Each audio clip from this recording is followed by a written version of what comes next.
Hello students, welcome to Astech education. आज की video में डिस्कस करने जा रहे हैं ऑपरेटिंग सिस्टम्स के टाइप्स में अगला ऑपरेटिंग सिस्टम जिसका नाम है मल्टीटास्किंग या time sharing operating system. Students, इस वीडियो से पहले जो हमने पढ़ा वो पढ़ा था हमने मल्टी प्रोग्रामिंग। देखिए, मल्टी प्रोग्रामिंग और मल्टीटास्किंग लगभग सेम ही है, लेकिन डिफरेंस क्या है? बेसिकली डिफरेंस है कि हमारा जो मल्टीटास्किंग या टाइम शेयरिंग ऑपरेटिंग सिस्टम है ये वर्क करता है हमारा राउंड रोबिन मैनर के अंदर। देखिए, यहाँ पे लिखा हुआ है राउंड रोबिन मैनर। अब ये राउंड रोबिन मैनर क्या है, ये जब आप आगे पढ़ेंगे तो नेक्स्ट वीडियो में या उससे अगली वीडियोस में जब हम राउंड रोबिन मैनर को डिस्कस करेंगे, जब हम प्रोसेसिंग वाले कॉन्सेप्ट पर आएंगे, जब हम प्रोसेस पढ़ेंगे किस तरह से एग्जीक्यूशन होता है प्रोसेस का मेमोरी के अंदर या सीपीयू पे कैसे प्रोसेस हम लोग प्रोसेस को एग्जीक्यूट करते हैं, वहां पे राउंड रोबिन मैनर्स आपके आएंगे। तो बेसिकली अच्छी तरह से तो आपको वहां पे समझ में आएगा, लेकिन मैं आपको बेसिकली समझा देता हूं कि राउंड रोबिन फैशन का मतलब क्या होता है, राउंड रोबिन मैनर का मतलब क्या होता है। बेसिकली देखिएगा, मान लीजिएगा हमारे पास में एक ऑपरेटिंग सिस्टम है और हमारे पास में सीपीयू है और हमारे पास में क्या कुछ जॉब्स हैं। जॉब से मतलब ये है कि मान लीजिएगा हम किसी न किसी सॉफ्टवेयर को ओपन करना चाहते हैं। आप भी ओपन करते हैं, मैंने भी काफी ओपन किया हुआ है, और हम डेली अपने कंप्यूटर लैब में जाकर के या अपने घर पे लैपटॉप के अंदर हम कोशिश करते हैं कि एक से ज्यादा जॉब्स को हम, एक से ज्यादा सॉफ्टवेयर को हम खोलने की कोशिश करें।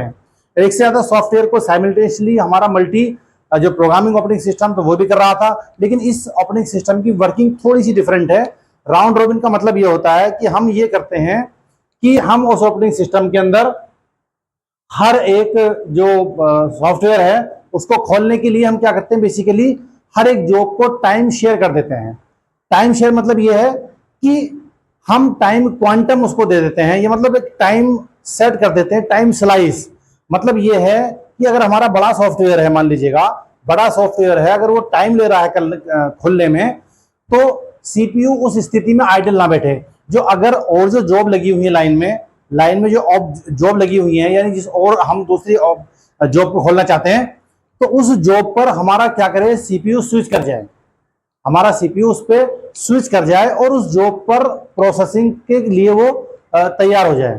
कहने का मतलब ये है कि सीपीयू एक ही जॉब पर डिपेंड ना रहे, जब तक वो ओपन नहीं होगी सीपीयू दूसरी जॉब पर जो लाइन में लगी हुई है एग्जीक्यूशन के लिए तैयार है, यानी दूसरा सॉफ्टवेयर एग्जीक्यूशन के लिए तैयार है, तो उसी पर वो ना लगा रहे, दूसरे ऑपरेटिंग सिस्टम के द्वारा सीपीयू स्विच कर जाए दूसरी जॉब्स पर। इसका मतलब ये होगा कि हमारी जो छोटी छोटी जॉब्स होंगी जिनका साइज छोटा होगा या छोटे सॉफ्टवेयर होंगे, वो आसानी से ओपन हो सकते हैं, और जैसे ही वो ओपन होंगे हम एक टाइम स्लाइस सेट करते हैं, हर एक जॉब को हम टाइम देते हैं। आप समझ लीजिएगा, हर एक जॉब को हम टाइम देते हैं। अब वो 2 सेकंड हो सकता है, मतलब वैसे तो नैनो सेकंड में होता है, लेकिन आप समझने के लिए समझ लीजिएगा, किसी को 2 सेकंड दे दिया, दूसरे को 2 सेकंड दे दिया। इससे फायदा ये होगा अगर हम 4 जॉब एक साथ खोलना चाहते हैं, ये डायग्राम के अंदर हम समझेंगे, देखिए ध्यान से। देखिए, ब्राउजर यानी हम कोई ब्राउजर खोलना चाहते हैं, दूसरा एक्सेल खोलना चाहते हैं, या कोई वीएलसी मीडिया प्लेयर है ये खोलना चाहते हैं। हमने कमांड दे दी ब्राउजर को, अब ये प्रोसेसिंग में है। जैसे हम कमांड देंगे, सीपीयू क्या करेगा, मेमोरी से या रैम से, या मान लीजिएगा ब्राउजर खोल रहे हैं, अगर नेट से हम लोग कनेक्टेड है तो सर्वर से इस ब्राउजर को खोलने की कोशिश करेगा। अब ये जैसे प्रोसेसिंग हो रही है, हमने इसको प्रोसेसिंग दे दी, हम तुरंत उसी वक्त में हमने दूसरे सॉफ्टवेयर को प्रोसेसिंग दी जिसका नाम है एक्सेल पे हमने क्लिक किया, एक्सेल भी खुलना चालू हो गया। उसके बाद में हमने वीएलसी पे क्लिक किया, ये भी खुलना चालू हो गया। अब कैसे, कौन सा पहले खुलेगा, तो सीपीयू क्या करेगा, अब सीपीयू यहां पर था, हमने क्लिक किया, यहां पर भी सीपीयू आ गया, यहां पर भी सीपीयू आ गया। अब ऐसा नहीं कि सीपीयू कंटिन्यूअसली सब पे जाएगा।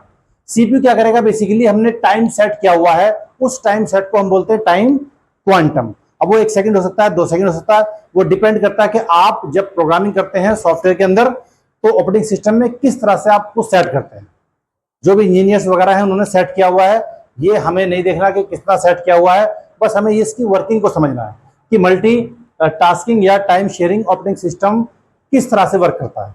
मान लीजिएगा इस पर हमने 2 सेकंड दिया हुआ है और ये 2 सेकंड तक नहीं खुला किसी वजह से, मान लीजिएगा, और इसका टाइम पूरा हो गया, तो सीपीयू इसको खोलने में नहीं लगा रहेगा, सीपीयू स्विच कर जाएगा एक्सेल पर और इसको 2 सेकंड देगा, ठीक है ना। ये 2 सेकंड में खुल जाता है तो ठीक है, मान लो ये बड़ा सॉफ्टवेयर नहीं खुल पाया किसी वजह से, तो सीपीयू स्विच कर जाएगा वीएलसी मीडिया प्लेयर पर। हो सकता है कि इसका साइज छोटा हो और पहले ये खुल जाए, ठीक है ना, डिपेंड करेगा कि किस सॉफ्टवेयर का कितना बड़ा साइज है। तो सीपीयू क्या करेगा, स्विच करता जाएगा हर एक सॉफ्टवेयर पर जिसे आप खोलना चाहते हैं। टाइम के हिसाब से वो हर एक सॉफ्टवेयर को टाइम बराबर देगा। इससे क्या होगा, इक्वल अपॉर्चुनिटी हर एक सॉफ्टवेयर को मिल जाएगी, इससे बैलेंसिंग हो जाएगी।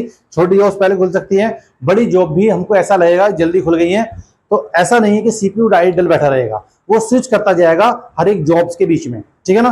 तो इसको बोलते हैं राउंड रॉबिन मैनर। बाकी डिटेल में और पढ़ेंगे आप, जब मैं आगे जो पेज रिप्लेसमेंट एल्गोरिथम्स आगे पढ़ाऊंगा तो उसके अंदर आप ये चीजें और क्लियरली समझ जाएंगे राउंड रॉबिन का मतलब क्या होता है, ठीक है स्टूडेंट्स। अब देखिएगा ध्यान से, इसके कुछ एडवांटेजेस भी हैं, इसके कुछ डिसएडवांटेजेस भी हैं। एडवांटेज में क्या है, each task gets equal time opportunity. सबसे बड़ा एडवांटेज इसका ये है, इस ऑपरेटिंग सिस्टम का काम करने का जो इसके अंदर सेटिंग हम लोगों ने की हुई है, हर एक टास्क यानी सॉफ्टवेयर जो आप खोल रहे हैं, जो भी वर्क आप कर रहे हैं, हर एक टास्क को इक्वल टाइम मिलता है, इक्वल टाइम मिलता है। वो छोटा हो उसको भी इक्वल टाइम, बड़ा हो उसको भी इक्वल टाइम, ठीक है ना। CPU idle time is reduced. अब जब सबको इक्वल है, मान लीजिएगा किसी सॉफ्टवेयर खोलने में 4 सेकंड लगते हैं, मान लीजिएगा 4 सेकंड लगते हैं और हमने सेट किया हुआ है 2 सेकंड, तो 2 सेकंड तक वो खुलेगा, 2 सेकंड तक सीपीयू उस पर काम करेगा। 2 सेकंड जैसे कंप्लीट होंगे स्विच कर जाएगा दूसरे सॉफ्टवेयर पर, 2 सेकंड फिर उसको देगा, फिर 2 सेकंड दूसरे को देगा, यानी सबको बराबर बराबर का टाइम देगा, ठीक है ना। अगर मान लीजिएगा दूसरा 2 सेकंड में खुल जाता है तो उसको ओपन करके फिर स्विच करेगा बैक, फिर अगले 2 सेकंड में वो पहले वाले को खोल देगा। तो ये इस तरह से टाइम बराबर सबको मिलता है, किसी कोई नाराजगी नहीं होती है, हर एक सॉफ्टवेयर को जो है इक्वल टाइम मिलता है, ठीक है ना। Multiple users to share memory peripheral devices. बहुत सारे यूजर्स एक साथ बहुत काम करते हैं, बहुत इंटरनेट के ऊपर आप देखें हजारों कंप्यूटर्स पर अलग अलग बंदे काम कर रहे हैं। सब लोग क्या कर सकते हैं, एक ही समय में मल्टीपल यूजर्स शेयर कर सकते हैं उस मेमोरी को और पेरिफेरल डिवाइसेस को। पेरिफेरल डिवाइस से मतलब होता है कीबोर्ड, माउस, ये सारी चीजें पेरिफेरल डिवाइसेस के अंदर आते हैं, प्रिंटर्स वगैरह। लेकिन क्योंकि हमने टाइम शेयर स्लॉट्स बनाए हुए हैं तो हर एक को टाइम बराबर मिलेगा, जो पहले क्लिक करेगा और या जो बाद में क्लिक करेगा, इससे फर्क नहीं पड़ेगा। फर्क पड़ेगा कि कौन से जॉब को कितना टाइम लग रहा है खुलने में। छोटी जॉब पहले खुलेगी, बड़ी जॉब बाद में खुलेगी, ठीक है ना। रिड्यूसिंग वेटिंग टाइम, और वेटिंग टाइम को ये रिड्यूस कर देता है, सीधी सी बात है। वेटिंग टाइम रिड्यूस इसलिए होगा कि सबको इक्वल अपॉर्चुनिटी मिल रही है, तो वेटिंग का तो ज्यादा करने की जरूरत ही नहीं है। दूसरा सॉफ्टवेयर मान लीजिएगा इसको खुलने में 1 सेकंड लग रहा है एक्सेल को, और मान लो इसको खुलने में लग रहे हैं 5 सेकंड, तो अब ये अगर हम कंटिन्यूअसली 5 सेकंड इसको देंगे तो फिर इसको वेट करना पड़ जाएगा लंबा एक्सेल को। लेकिन हम 5 सेकंड इसको वेट नहीं कराएंगे, मान लीजिएगा हमने सेट कर दिया 2 सेकंड 2 सेकंड 2 सेकंड, तो 2 सेकंड को उसको वेट करना पड़ा, 2 सेकंड को उसको वेट करना पड़ा। इसमें वेटिंग टाइम इतना ज्यादा बड़ा नहीं होता है, हर एक जॉब्स को इक्वल फटाफट जो है ओपन करने का मौका मिल जाता है सीपीयू को, और सीपीयू हर एक जॉब पर स्विच करता रहता है, ठीक है ना। तो ये है रिड्यूसिंग वेटिंग टाइम का मतलब।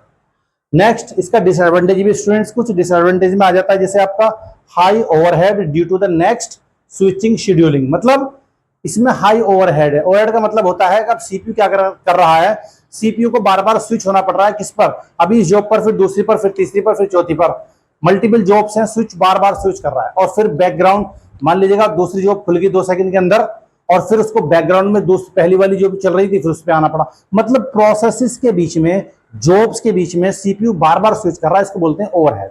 तो ये इसका थोड़ा सा डिसएडवांटेज भी है। दूसरा ये कॉम्प्लेक्सिटी, ये थोड़ा कॉम्प्लेक्सिटी है, advance software to manage multiple user simultaneously. मतलब ये है कि ये इसको मैनेज करने के लिए, इस पूरे प्रोसेस को मैनेज करने के लिए एक एडवांस सॉफ्टवेयर की रिक्वायरमेंट है, तो ये भी एक इसका डिसएडवांटेजेस है, ठीक है ना। अच्छा, मैं कुछ स्टूडेंट्स आपको बताता हूं कि इसके एग्जांपल के इस ऑपरेटिंग सिस्टम के कौन कौन से एग्जांपल हैं। IBM VM CMS 1972 में इंट्रोड्यूस हुआ था, ये आप इसको याद कर लेंगे for your knowledge. VM CMS 1972 इसमें ये लॉन्च हुआ था। दूसरा TSO टाइम शेयरिंग ऑप्शन 1960 और विंडोज टर्मिनल सर्विसेज, ये एग्जांपल के तौर पे आप याद कर सकते हैं कि हाँ ये टाइम शेयरिंग या आपके मल्टीटास्किंग कौन कौन से ऑपरेटिंग सिस्टम बेसिकली होते हैं।